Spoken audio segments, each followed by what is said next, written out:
Good. Proxy war between the Soviet Union and the U.S. Do we actually physically fight them? No, it's like we have sometimes that we have a little bit of things that we're in contact, but nothing direct for the most part there that we have. This is where we have things where it's idealistic war, communism versus capitalism. It starts before World War II is even over in here. And before we get to that part, actually, here's where we kind of sum up some of the things from World War II. The United Nations. Originally, Woodrow Wilson had the idea for the League of Nations. We as Americans killed it. Roosevelt and Churchill would decide we're going to do the UN and the Atlantic Charter.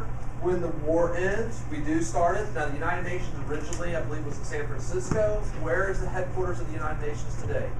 Yeah, it's in New York City. So it's here in the United States. Now, you have a General Assembly. Basically, all the countries of the world are part of the General Assembly.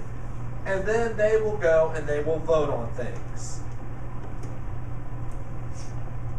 Now, if we have all the countries of the world voting on something, would that be good for like the United States, China, those big powerful countries? No. And the UN decided that, and realistically, the General Assembly doesn't have power because they can vote on anything they want, but it really doesn't matter for the most part. Right. But at least they're getting their voices heard. It's kind of like a student government. Because if you all decide you want to do something as a student government, does it really matter? Or will Mr. Johns decide we're going to do that or not? He'll take your suggestions, he'll listen to you, but that doesn't mean it's going to be done that way. There. And so, we then have a Security Council. And in the Security Council, we have permanent members. Now, each of the permanent members have a veto.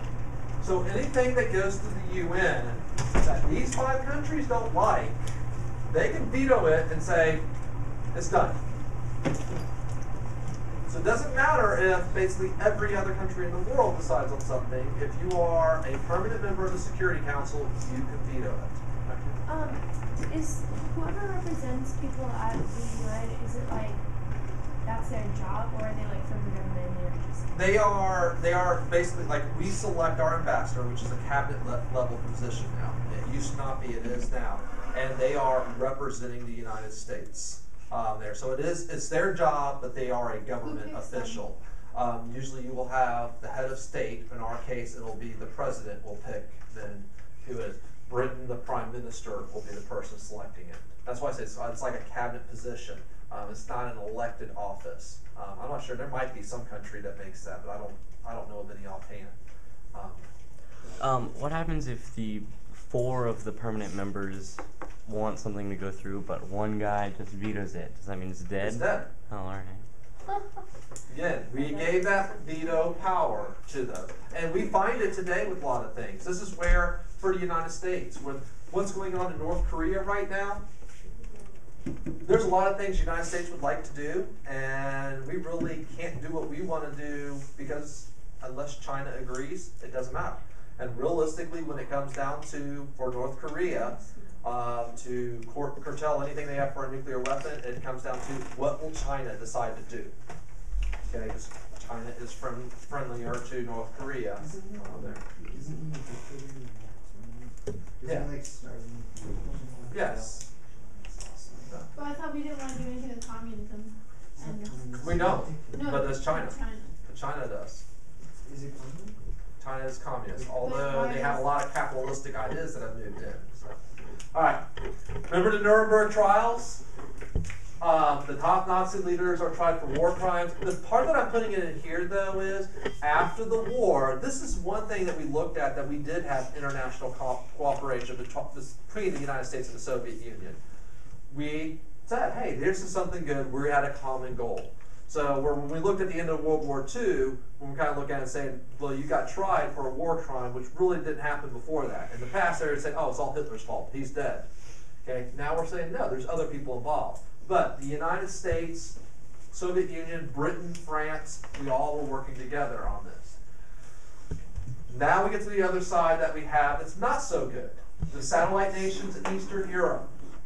If you see these different terms, the Soviet bloc, these are our Eastern European countries.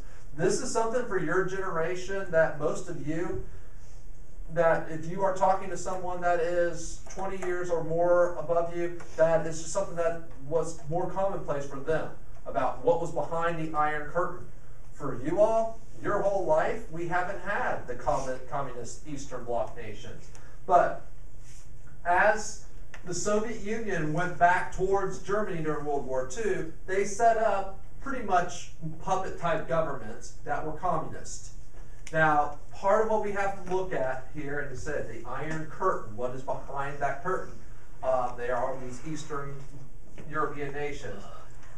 Was the Soviet Union doing it to protect their own interests? Okay, or were they doing it because they truly believed in communism? And this is where we kind of look at some of this debate.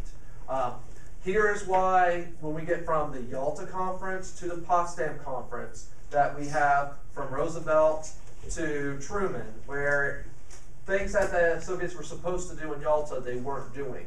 And with that, in Germany, after we took over Germany, we split the country up into 4 parts. The United States controlling one area, France one area, Britain one area, and the Soviet Union one area. Later on, we would end up with the 3 that the United States, France, and Britain have joint come together, and that would become what is known as West Germany. The area that the Soviet Union had would be East Germany. West Germany would have a democratic country or Republican form of government. East Germany would be what type of government? A communist. So it was part of that Eastern Bloc area and behind the Iron Curtain. Now, one thing you're going to see in a little bit here is Berlin is inside of East Germany, but Berlin was also divided up into 4 sections. So we're going to have a section of West Germany that is totally surrounded by East Germany. Okay, I'll come back to that when we have the Berlin Airlift. All right, Japan or Asia after World War II. The United States, when we dropped the bombs on Japan, we declared they must have an unconditional surrender. They do what we say. We stayed there, and I have on here the U.S. troops stayed. Some people look at this as, why did we stay? We saw what happened with Germany. Do we want the Soviet Union involved? No. No. So did we keep our troops there maybe to shield against the communists doing what they did in Germany to Japan? Here's where the United States, we fulfill our promise that we had made to the Philippines, close to 50 years before. We finally did let them become their own independent nation. All right, in China, we will have a civil war within China. We will have 2 groups. 2 names that you need to know. This is world history, but it's a world history that you have to know for American history. And some of you already know this. Chiang Kai-shek and Mao Zedong. Now, Chiang Kai-shek was a person that was wanting to have a democratic or Republican form of government like the United States. Meanwhile, Mao Zedong was communist. More of the people supported Mao Zedong because Chiang Kai-shek was corrupt. But who did we get support for Americans? Yes. What is corrupt? Corrupt means you are doing illegal things. You are bad to the people. You're just trying to. How is that democratic then? Well, and this is where can you be democratic and still be evil? Yeah. Can you be communist but actually helping people out? And this is where we have this problem as more and more of the people in China are going for Mao Zedong. Meanwhile, President Truman isn't giving support, like militarily, to Chiang Kai-shek, but Mao Zedong is getting military assistance from the Soviet Union. Didn't the guy who got a lot of money from the U.S. and kind of Right, and this is where part of that corruption was. We would give them money to try to get for things military aid because we wouldn't give it to directly if we weren't having our military there, and he wouldn't use it. A lot of times he'd use it to persecute his own people. So this is a civil war going on. But ultimately, when everything was done, we would end up having two Chinas. The red area here is the People's Republic of China, which is not, a lot of times known as Red China. Why Red China? It's communist. That is the area that Mao Zedong took over. Meanwhile, Chiang Kai-shek and what are known as the nationalists, they moved to formerly what was called Formosa, we know it today as Taiwan, this one island.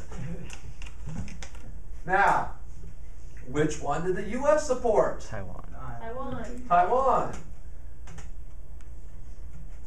When it came to recognition in the UN, Taiwan. guess which one the United States said was China? Taiwan. The one with 1 billion people or the one with a couple million people?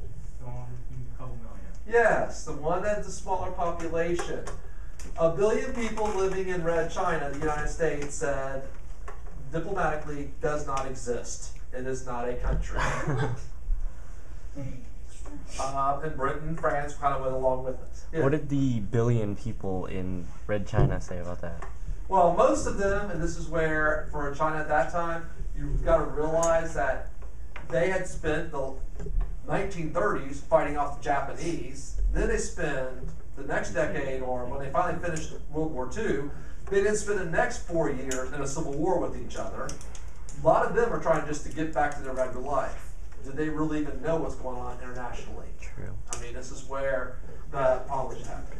All right, what is the effect on Truman? This is right after he's reelected.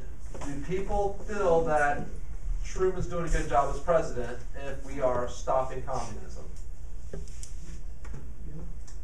He will have what's called the Truman Doctrine, where he's trying to contain it, but we're not containing it. All right, going back to the Marshall Plan. Remember we had it before? Now, the idea was to rebuild Europe. George Marshall's the person in charge of this. We offered the money to the Soviets, and we offered it to the Eastern Bloc nations, but they turned it down. And I have the question here, and this is kind of the theme. Was the Marshall Plan actually a plan against communism? Or were we just trying to rebuild Europe out of the kindness of our heart? And so you kind of have to look and see, and that's why a lot of these are kind of connected. The end of World War II is the beginning of the Cold War. I mean, before we ever saw, General Patton had said after we got to Berlin, he wanted to continue fighting and attack the Soviet Union. And in hindsight, we look back and say, hey, maybe that would have done some good. But this is where we already have this ideological difference. All right, now we get to the true Cold War.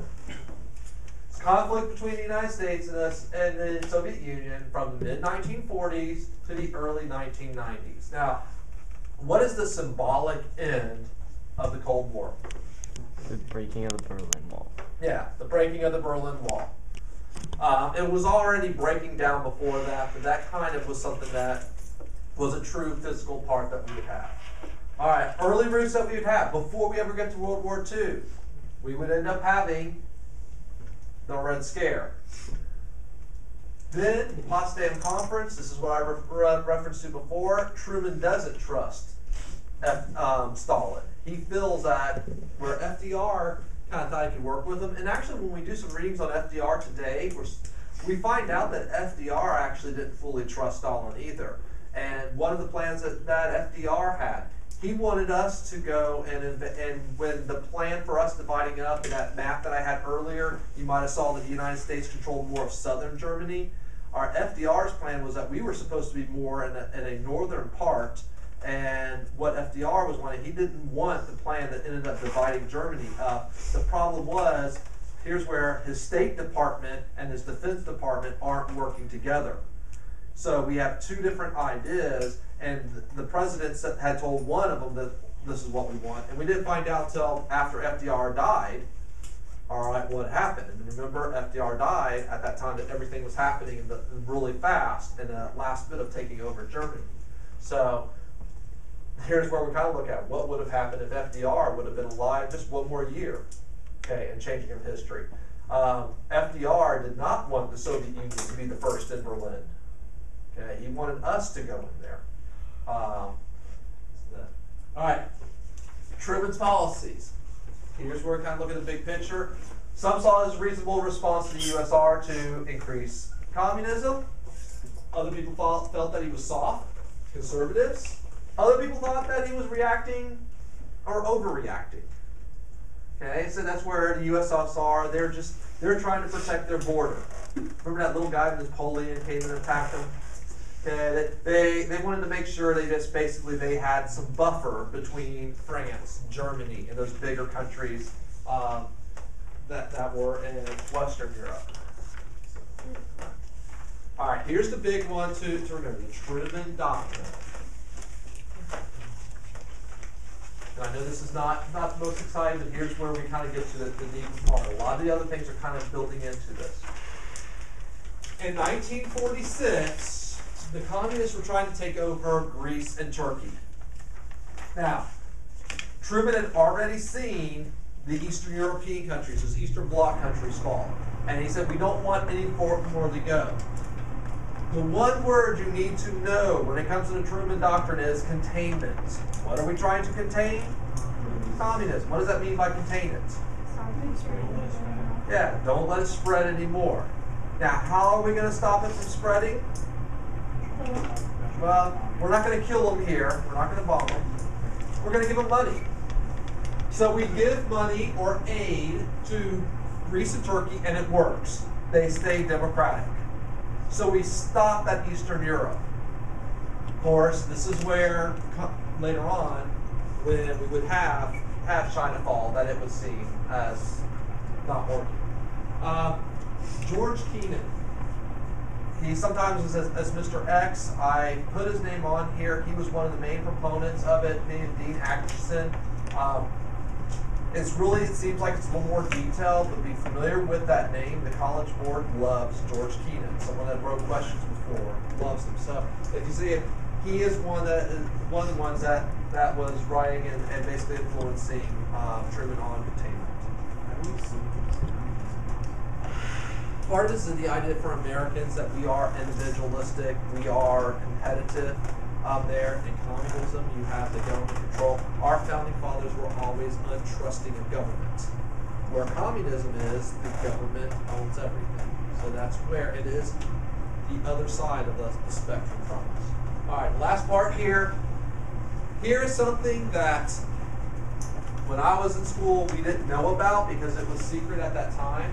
But NSC 68, I remember from your event quizzes, it was something that was written, and after China, it said we might need to do more than just spend money for containing it. And realistically, it comes down, and you kind of get used to these words, the domino effect. We want to stop, not only contain it, we got to make sure we're containing it that if one country falls, the next one by it will fall. So we got to stop these dominoes, even if we use the military, which is the reason why we would end up going into Vietnam, ultimately, is to stop this. And even though this is before Vietnam, we actually get involved in the 1950s. Why does the wording about Well, because the doctrine is containment, but NSC 68, that reorganized our plan secretly of what we were going to do. We then will have a way to truly reorganize it in this way, restructuring of the military. I know this is with the numbers, but the National Security Act 1947, we redid the military from what we had. World War II, we had the Army. We did not have a true Air Force. It was called the Army Air Corps. The Marines were basically a part of the Navy. We then would go to the Pentagon. How many sides are on a Pentagon? 5. So what are our 5 branches of the military? Coast Guard, Navy, Air Force, Marines. Coast Guard. Thank you. That's the one that most people forget, is the Coast Guard. All right, the Coast Guard is one of those 5 parts there. And what we have today was designed in 1947. We also established, it wasn't that we did not have spies, but we established the CIA, which truly makes a spy organization. CIA around today? Yeah. Yeah. Now, why did we reorganize all this? What? Ours was bad. It was Ours was So one of the modernizing. And we were modernizing it, and we were basically structuring to fight what war? Yeah, the Cold War. I mean, and this is where the Truman Doctrine, that NSC 68, I mean, those things, and then we have the National Security Act, all this lines us up for what we are going to be doing. And actually, even though we are no longer in the Cold War, we are still structured in this way. Some things have changed along the way, and this is where people kind of look and say, do we need to restructure it? Yeah. Is this where rumors of like Area 51 came from? Well, and a lot of this, that's why, as we are experimenting with this way, where we're trying to make sure that the Soviets don't know, all right, and we're trying to experiment with new things. So that's where, yes, we would have this. All right. I just both government conspiracy and other things that are going on. So, is it aliens, or, I mean, is it a new government plane that you have? Mutations. One thing that's today that people look at, should we restructure? Do we really need the Air Force the way we have it today? No. If you want to be a fighter pilot, better to be in the Navy than in the Air Force. Now the Air Force, their argument, they'll look at it and see is, well, how do we move all these other people around everywhere? Okay, the Army has their own air branches, especially with helicopters. So it's, again, this is kind of where they all blend in together. Do we duplicate things along the way? Different special units that we have. All right. Recent years, the Navy SEALs have been the ones that have been the most well known. Well, we have recon groups of the Marines that are the same caliber of the Navy SEALs. Okay? I mean, the Air Force has their own special forces. Do we really need all those different ones doing things? And those of you that have never seen the actual building for the Pentagon, all right, it is shaped like a pentagon. Okay, so yeah, not only is it 5 branches, but it is truly based on. Although if the budget cuts go through, all right, the joke is that we will go from the Pentagon to the triangle in the military on Friday. The sequester will go if Congress doesn't do anything on Friday, which I don't think even a 7% military cut is going to go that dramatic. So was the Cold War basically us putting a bunch of acts against the communists, and basically that's about it? No. Then we're going to go, and where Chris, I think, said yesterday, a proxy war. We're going to be fighting, but not Soviet Union directly. But And I that's thought we what didn't fight at all. I thought Not we were directly. just mad at them. indirectly. We're doing things, they're doing things. And that's where it's kind of, what we're end up doing is more like a bunch of chess moves. All right. We are in a peacetime, but we established a selective service system, and for the first time it doesn't look like we are truly going to war. I mean, we started the draft before we got into World War I there, but pretty much things look like we're gonna have to go into it. But this is where we have a peacetime draft. And you have pretty much a generation of people before we get into Vietnam War. We have a generation of people that served in the military. And that's where a lot of people look and say, we should do that today with our men. Okay, and that you have things. We have a draft that you might have to serve there. But that's where we have a peacetime draft. So even though we are not actually fighting the Soviet Union, we are still drafting and having a large percentage of our population learn, to fight. All right, even though we're not shooting, here's where our early shots are. The first one is the Berlin Airlift. Do I have the map up here? No. All right, where we have West Germany. Inside of East Germany is West Berlin. So the city is completely surrounded by communist East Germany. The Soviets decide they don't like this, and they go and they say that we're no longer able to, where we were using the roads to bring in supplies into the West German side, or West Berlin side there. They said you can no longer do that. You can only bring things in by airplanes. Do you transport heavy things by airplanes very much? No. What do you normally use? Boats. All right, boats, but it's land, so you can't use boats. Railroad. What? Railroad. Railroads is the biggest thing. It's really heavy. You use railroads to haul a massive amount of things. And then you could do it with trucks, but they closed it. And this is where we actually, there were some military advisors told Truman, let's basically go and let's go to war with the Soviet Union right here. All right. Even the option of using a nuclear weapon was already being discussed. And Truman says, no, I don't want to do this. And it's really interesting because a lot of the top people in the Pentagon said there is nothing we can do about this. All right, we either have to go to war or we're going to have to give up West Berlin, which is what the Soviets wanted. And I cannot remember it, but one of the officers had said, and it was a lower officer, said, here's the plan I have. And most of them dismissed it. But this is where the respect that Truman has. He listened to this guy. We can airlift supplies.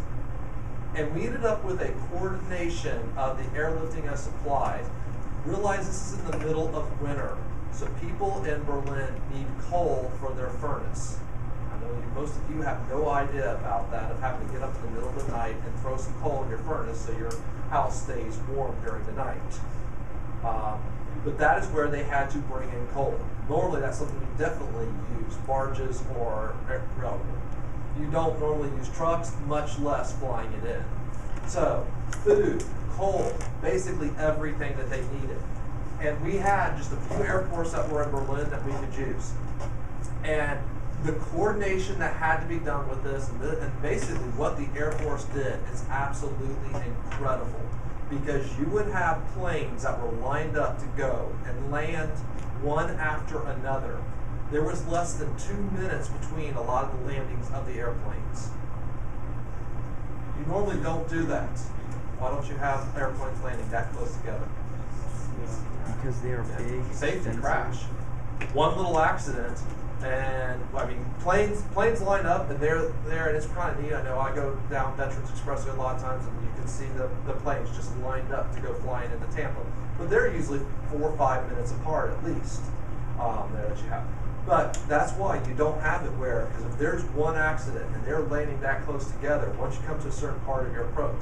Plus, what they were doing, they were hauling so much equipment and they wanted to haul as much weight as possible. You don't load extra fuel on it. You have just enough fuel to do what your mission is. Not extra, so, let's turn around and let's circle around a little bit. And so it was an incredible coordination. And after a couple of months, we would end up that the Soviets would allow us to go ahead and use the roads and railroads and transport things into the city. So we won that battle. Did we fire an actual shot? No.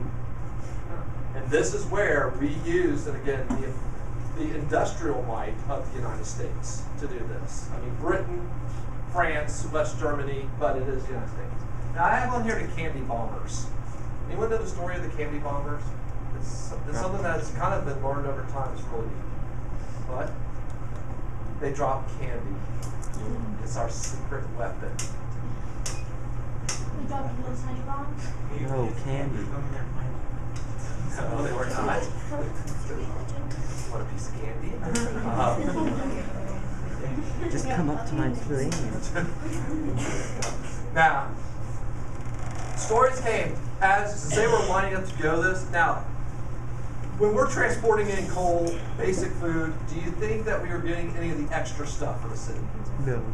And what happened though is the kids would line up and they would go where the paths were that they knew the planes were flying in to land. And what pilots would do is they would load up their jackets and what they could carry personally on them with candy and little things like that. And as they were going into the approach, they would drop candy out the window to the kids that were there. And so these West Berlin children were just, I mean, not only were these planes bringing in the supplies to keep them alive, I mean, this is where for them, hey, candy. You all love candy. You do stupid stuff for candy in here. All right? Can you imagine if you are a young kid? I mean, and they're really, I mean, for a lot of those people in West Berlin, they're wondering what's going to happen to us if the United States fails, okay, and East Germany takes us over. I mean, they are going to be communist, where you lose your business that you have. Okay? And so for children, I mean, this is where even little children that you don't know what's going on, but you know something's not right in here. And it was something that looked at it. So I mean, for the pilots, I mean, to go and they would actually add extra candy in to go and do it. So that's why the whole scheme of history, not real important, but it's one of those things that's kind of interesting of what happens and little stories like that and that happen. All right. Remember we had the first atomic bomb? The Soviets hit one in 1949. How the heck did they get a bomb that quick? I mean, it took us 4 years. The Soviets, they're not as smart as us. They can't do it in 4 years. Oppenheimer went back.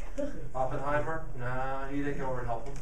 But some people did claim, and this is where I skipped the section, we'll come back to it. We do have the Rosenbergs and Alger Hiss, and they're going to be accused of giving atomic secrets. Because even though it took them about the same amount of time as us, there's no way they could do it without somebody helping.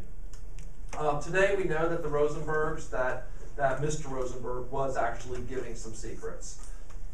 Alger Hiss, we'll get to his. He actually ends up getting tried. They can't convict him of anything for spying, but they do get him for perjury, lying under oath. Well, if the Soviets made the atomic bomb, we're going to go one step further. We make the H bomb, the hydrogen bomb. Soviets a few years later would make the hydrogen bomb. We make the neutron bomb. And what ended up happening after that is after getting bigger and bigger, we ultimately get to the point that you really can't get as bigger, but you can actually make the bombs smaller, even though they're just as powerful. But when you make it smaller, you can put multiple warheads on a missile. And I know Chris had asked me about this during World War II, because he was saying about, well, Germany. Did Germany try to do the atomic bomb? And this is where, for devoting resources, Hitler actually had it where they worked on what's called a V-2 rocket. And essentially what a V-2 rocket was is a missile that they could launch from Germany, an unmanned rocket, and then land, and it actually got pretty accurate for where it was landing in Great Britain. So it could go hundreds of miles in the air and land very accurate. What ultimately will occur in warfare will be, we take the atomic bomb that we invented and put it on top of the V-2 rocket that the Soviets have, and there we have our modern nuclear weapon. But like the thing with the V2 is it went supersonic, so nobody could hear it. Right. I mean, again, it wasn't perfectly accurate, but, and this is where we were kind of lucky that the Germans. And the reason why the V-2 rocket did not do as much damage as it could have is we were bombing the factories constantly that were making it. So they couldn't make a whole lot of them there. All right, but that is our atomic race. All right, NATO stands for the North Atlantic Treaty Organization. It establishes in 1949. We will have the Western European countries join together. Essentially, it's an alliance. I got your back, you got my back. If anybody attacks one of us, they attack all of us. I have the question, what would George Washington think of this? Roll over in his grave. Yeah, the father of our country would not like this. Would this be anything against no entangling resources? Can I have Devin Pryor for an interview? Yes. Yeah. The pictures also, camera. Oh. All right. The other side. A few years later, the Soviet, we have our gang in the NATO, they have their gang in the Warsaw Pact. And realistically, the Warsaw Pact just made what was already known with behind the Iron Curtain, the Eastern European countries and the Soviets. But it's the same idea that all for one, one for all, and it is an alliance that you have. So we have our two sides here, and this is where when people were looking. If we have World War III, Europe going to be fighting any? Okay, and so that's where we get that side. All right, here is where we actually do have some fighting. Now this is one, and I really feel bad because I don't spend very much time on the Korean War. It's actually military-wise, it is really interesting with some things that happen in it. But this is where, again, for time, from the military side, not to look into it. During the 1930s and the early 40s, Japan took over the Korean Peninsula. Korea has had a horrible history. They have China on one side of them, and then they have Japan by them. So they're in a place where the Korean people have spent most of their history being occupied by somebody else. It's kind of the way that Poland is. All right, the Polish people have had it where they're just basically a small country in between two bigger countries. But for Korea, China had taken over them. Now, at the end of World War II, when the United States was finishing up the war against Japan, the Soviet Union was finally getting involved in it. After we dropped the atomic bomb, the Soviet Union has their influence in North Korea, much like what would have happened in Eastern Europe. And at the end of the war, we divided it up into two parts, and it was just to basically occupy it, basically get things ready, and then we were going to let it to be one country and free them. Except for that the Soviet Union want the northern part of Korea to be free. Yeah. All right? And they make it communist, we make the southern part democratic. What will happen then is North Korea will invade South Korea. For the United States, we're against communism, so we think something has to be done. Now here's where we get to a really weird part in history. The United Nations is around. We end up, then for the United Nations, we say, well, one of the reasons the United Nations was there is to make sure we don't have one country aggressively go and try to take over another. So they vote on whether or not to allow that to happen. They say no, they're going to send a United Nations force to Korea to get the North Koreans out of South Korea. Now, I have the question on here. Why did the USSR not use their veto vote in the Security Council? What? Makes them look bad? No? Oh, it looks better? I don't want to feel Part of the country taken away. Well, North Korea's communist. What side do you think the Soviet likes? Yeah, the North. So did they want to have worldwide forces go and kick the North out of the South? Here's where we get to a really strange thing that happened in history in the Soviet Union, and this is why the United States and Britain and France kind of used their rules. Remember that in China, the People's Republic of China, the communist side with 1 billion people, they aren't represented in the UN. China in the UN is that small Taiwan. The Soviet Union said that is wrong. They boycotted the UN. So they did a vote, and the Soviets, if they were there, they could have said veto and stopped it. But since they weren't there, could they veto it? So we then have UN forces come in. Now, guess what country over 90% of these UN forces were from? Yeah, the United States. So even though technically it's UN forces, it is the US.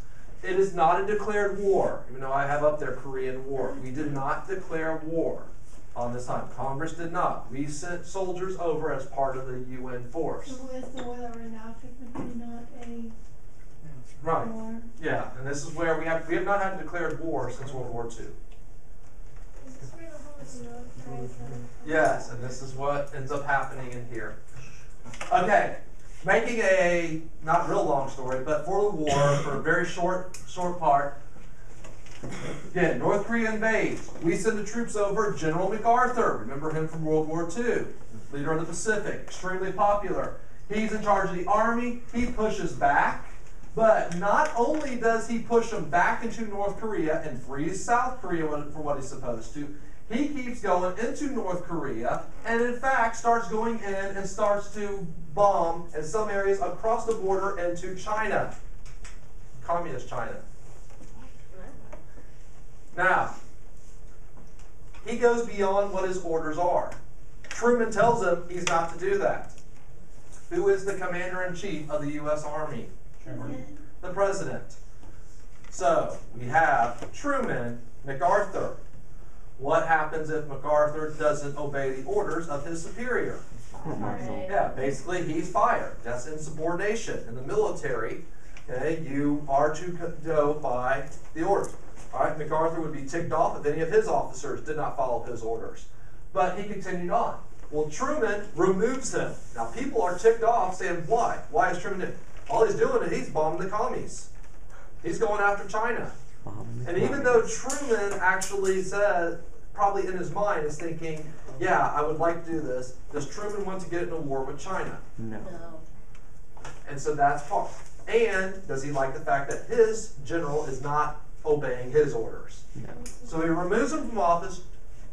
MacArthur actually comes back and then gets parades in the United States. And this is where people were praising him. Truman's political rating keeps getting lower and lower and lower. Now this is one of the things where you see for Truman later in history, people look back and said, he did the right thing. Okay? Should he have disciplined MacArthur? Most people look back and say, yeah, he did. MacArthur was wrong. But this is where when you look back in hindsight on it. Now, essentially when everything would end up happening, after a while, we would get to what's called a stalemate in what is about the 38th parallel. I think it's on here, this map's fuzzy on that. But we will establish the demilitarized zone, which we have that today. On the 38th parallel, there is a strip of land, just a couple miles wide, that there is no military on the middle of it. South Korea is on one side, and North Korea on the other. The United States, we have a lot of soldiers that are stationed in South Korea.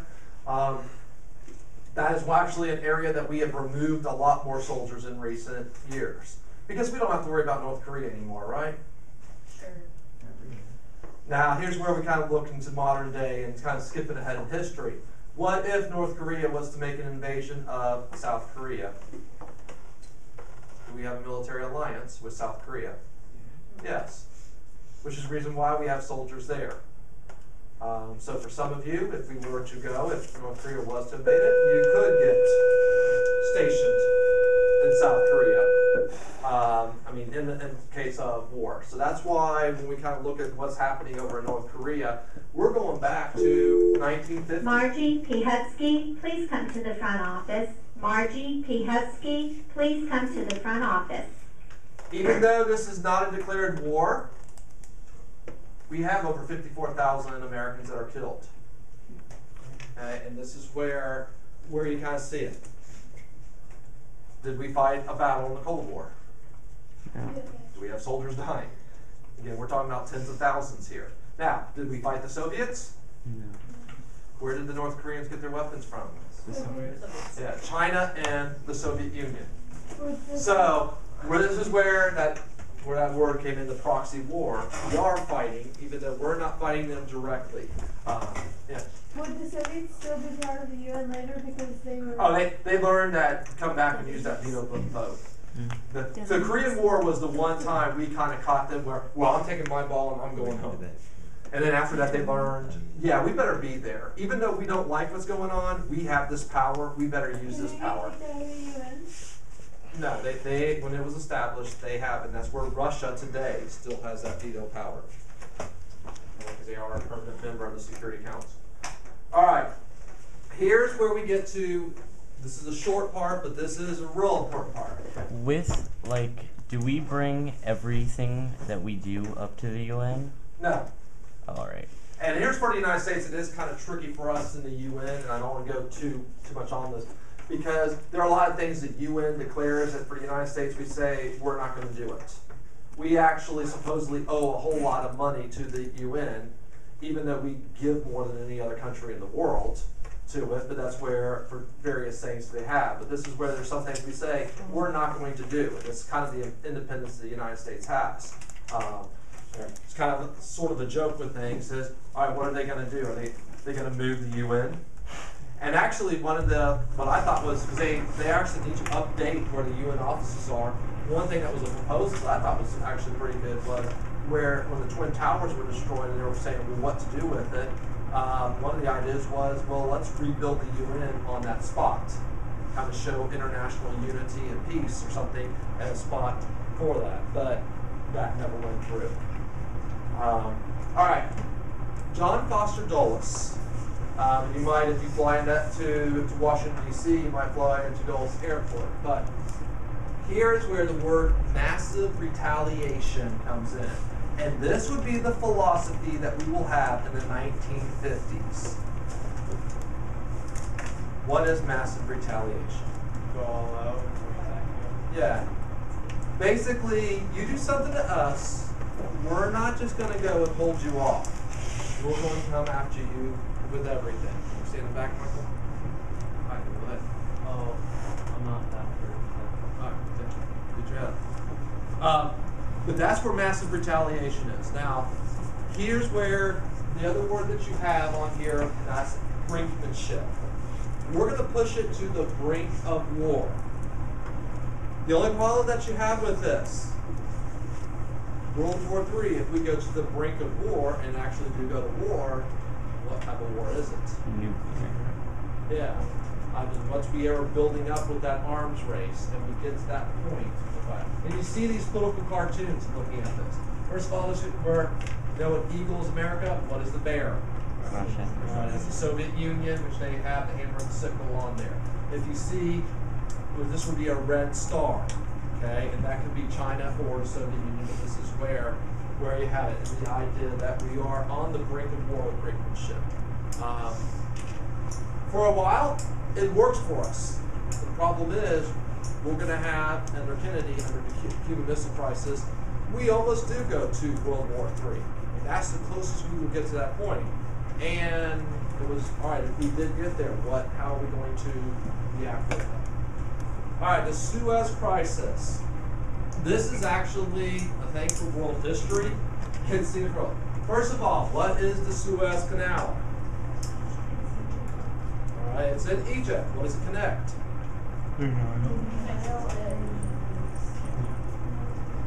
All right, the Mediterranean and basically the Persian Gulf area. So you don't have to go all the way around Africa. Pretty important place strategically in the world. All right, nothing ever travels between Asia and Europe, right? Yeah. I mean, when y'all are in world history last year, you never heard of the Silk Road ever. Okay, I mean, this is where you kind of get tired of it there for world history. If you took AP world history, it's Silk Road, Silk Road, Silk Road. But this is where the Suez Canal makes it where you have that transportation.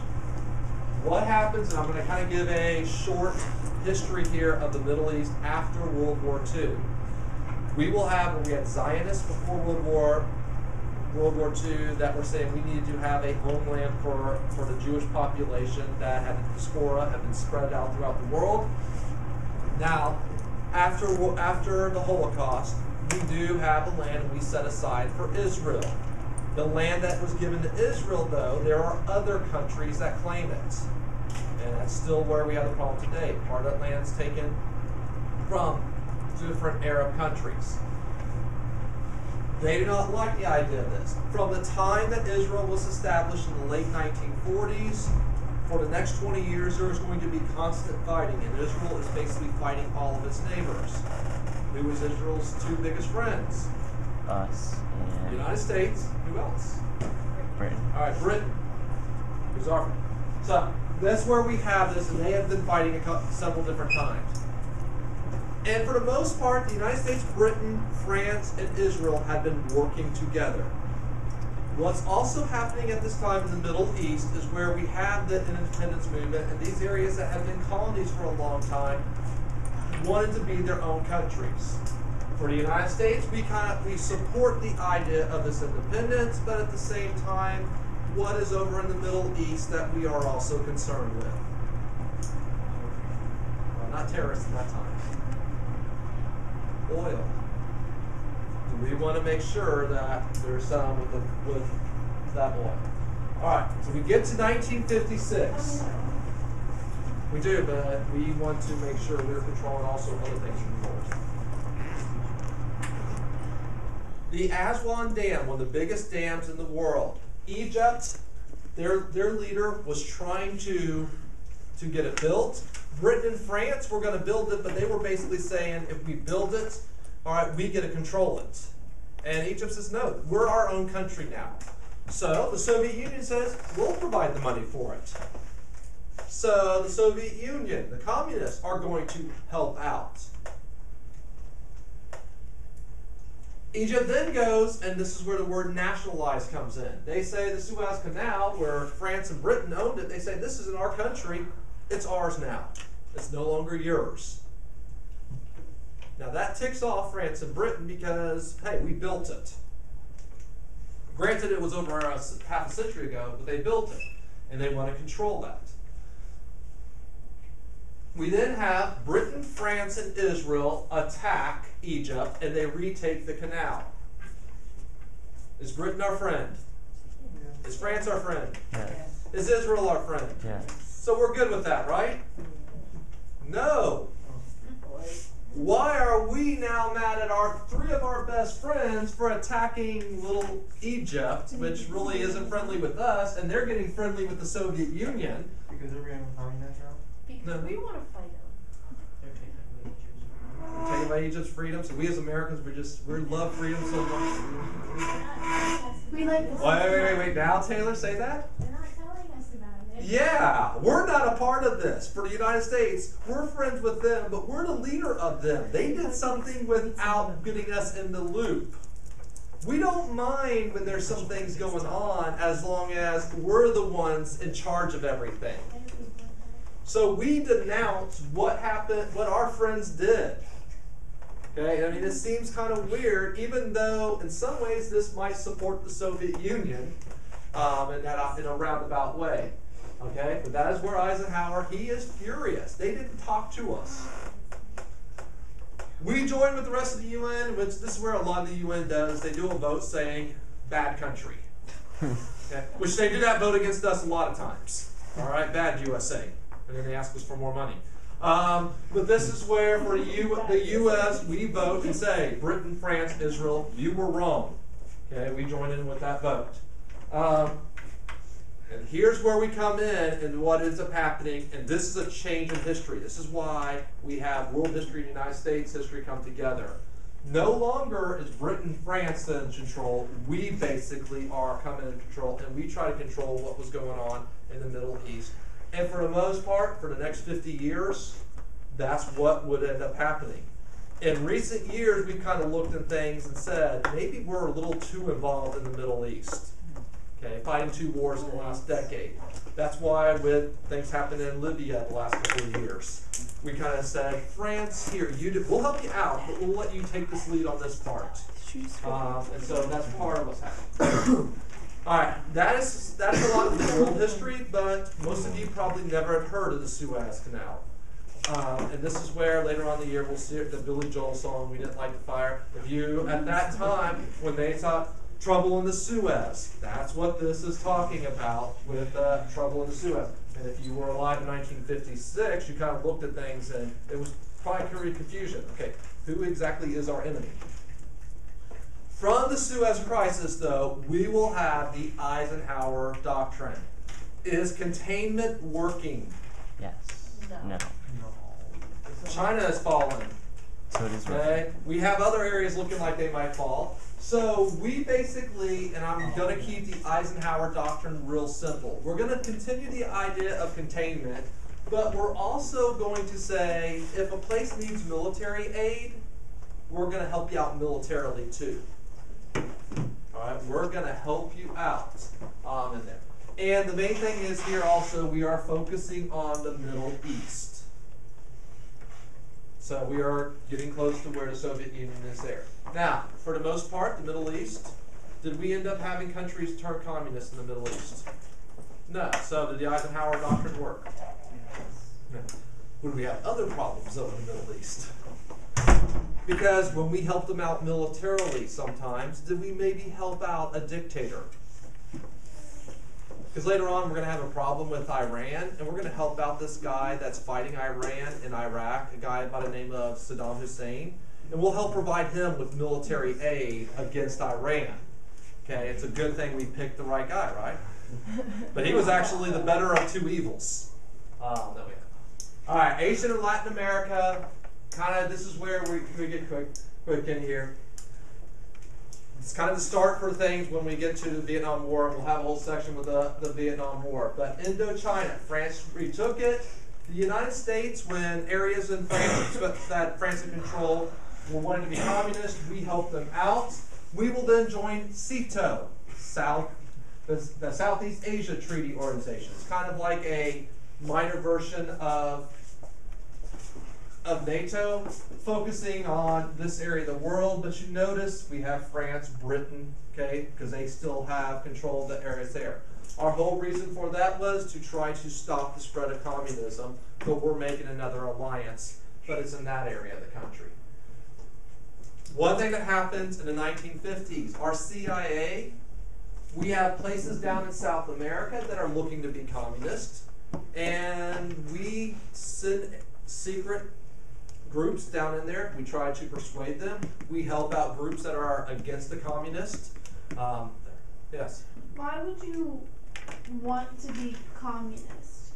If you have a whole bunch of poor people and a very small number of people that are extremely rich, and that's what ends up happening. When there's not much of a middle class, that's where, I mean, if most of the people in your country are extremely poor and you don't get the benefits of everything, why is it that few, and using the words of the day with the bourgeois, why should that few live while, basically in here, if we were to look at it, okay, Connor, he gets everything he wants, he's living, he's got this huge house, and the rest of you don't have electricity, you really are worried about what to eat, and Connor has this huge house. Some of you, maybe you're lucky enough that you can be his servants, and he's going to feed you a little bit better than the others.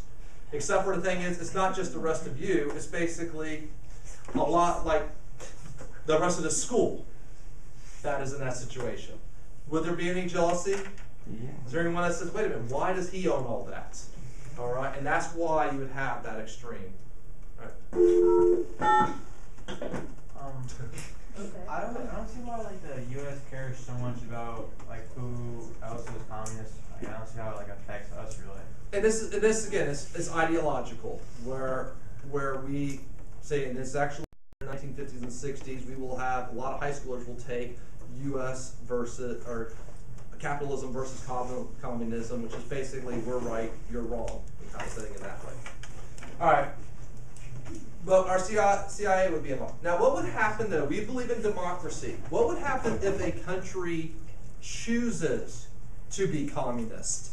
They peacefully vote to be communist. We can't really do anything about it. There's a little rich people, it goes through easily, right?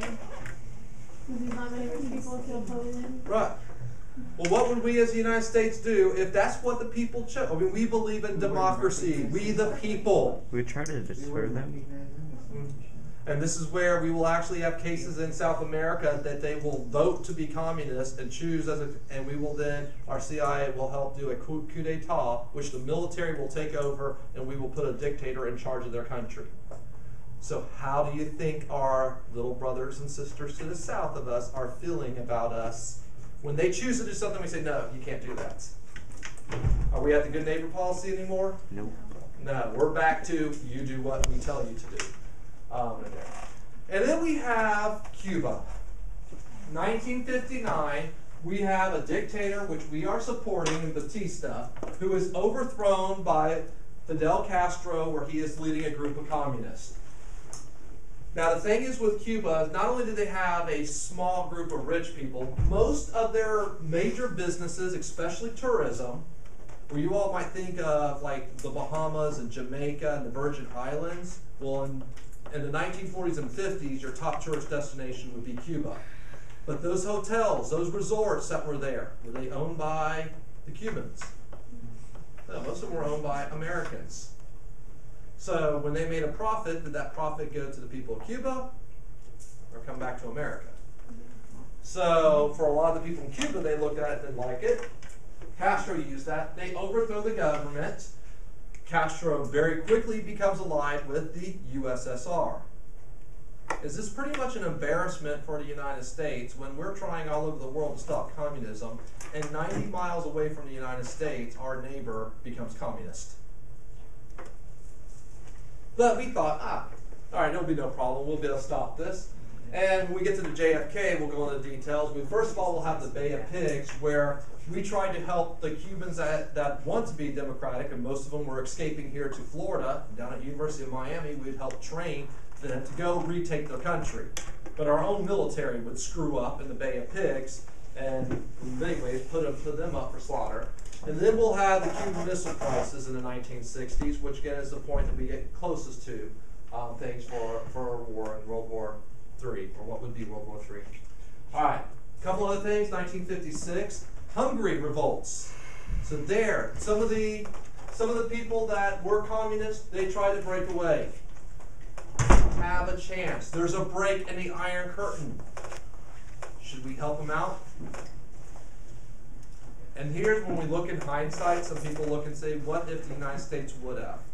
And I have on here, basically, the U.S. didn't. Eisenhower was really, and when you see the word Ike, okay, that's Eisenhower. That's just I like Ike. Okay, That was I know his his name starts with an E, but it's Ike. But that's where, for Eisenhower, he was afraid, if we get involved, we're just going to have a massive war. So the the Hungarian people, they go and they fight for freedom from the communists, and we don't help them out. The Soviets roll in the tanks and take back over it. Okay, so that's where there was 1957, beat, scares us to death. And we've had stuff before about Sputnik, but we have this little satellite going over the United States, and people are saying what was wrong and what is wrong with us, that the Soviets are getting ahead of us. They caught up with us for the atomic race. Now they got a satellite. They've passed us. And of course, our problem is the fact it's our schools. We're not doing enough for science and math. Sound familiar? So we need to catch up with that. And we passed law, the U.S. National Defense and Education Act, which where we have more money for math and sciences, will require more math and sciences. We have more money going for college research. So our colleges are now joining in on the Cold War. We have professors that are researching things that will help out for the military.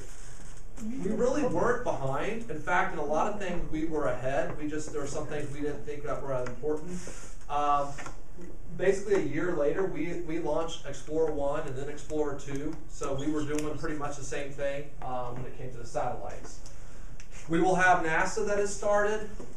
And this is where, and that's kind of trivia, but it's kind of good trivia to know for when we would have it. 1961 would be the first American in space. We will then have John Glenn a year later go into orbit.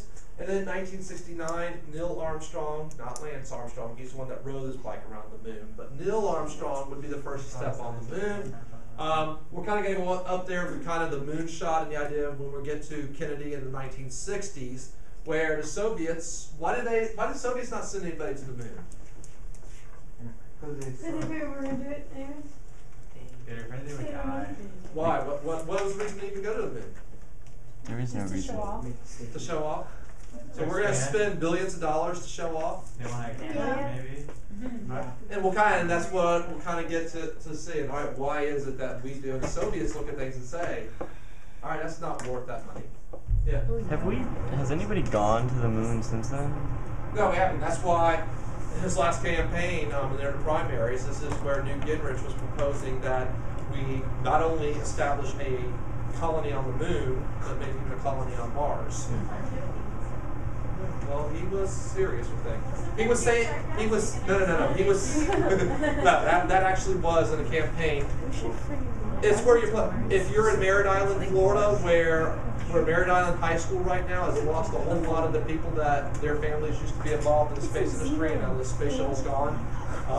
Well, if you're campaigning there, do you want to encourage anything that says we'll spend more money on space? NASA loves the fact that last week we had that asteroid come through for the Soviet Union, because now people are saying, or not saying Russia, whatever, but they're kind of looking at things saying, now people are saying, wait, don't we need to track more of these things? And they're saying, yes, we've been saying that for years. Give us the money and we'll do the research for tracking it so we don't have a giant one come in. All right, 1960, 1961. U2 crisis. All right, the band. Okay, the band. They were having a problem in there. Bono. I mean, he just didn't get along with everyone else. They were all jealous of him because he's the one that they all know. Or it could be a spy plane. A U2 plane is a spy plane. It flies basically on the edge of the atmosphere, extremely fast. By the time you detect it, it's already gone.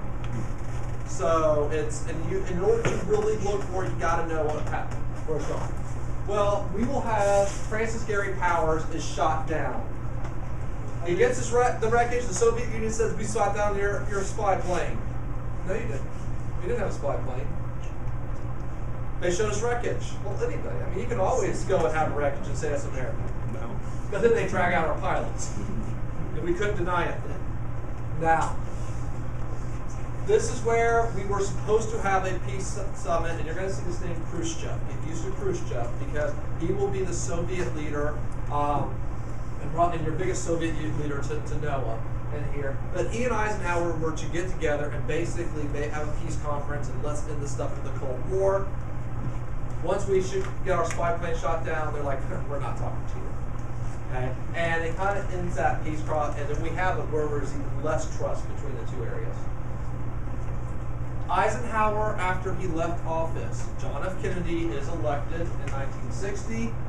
In 1961, Eisenhower will give a speech, and it was a televised speech. It wasn't real long, but here's where he would warn of what is called the industrial military complex. What does that mean? Industrial military complex. What is industry? Factories with military or weapons. So, what Eisenhower was warning against and saying he was seeing what was evolving in the United States was our military and our factories were joining together. Basically, you make us more weapons, we'll make you more money. If you're in a defense industry, can you make a lot of money? Yeah. And he's one. Now, Eisenhower, what is he? This peace-loving liberal guy? I mean, he doesn't like war at all, right? Yeah. Or do you think our former commander from World War II might know something that's going on militarily? And when he warned the United States of this, do you think they knew something was going on? I think he might. And this will kind of play into where some people look into Vietnam. Why were we fighting Vietnam? Were we doing things to help out the factories and the rest of it? All right, so that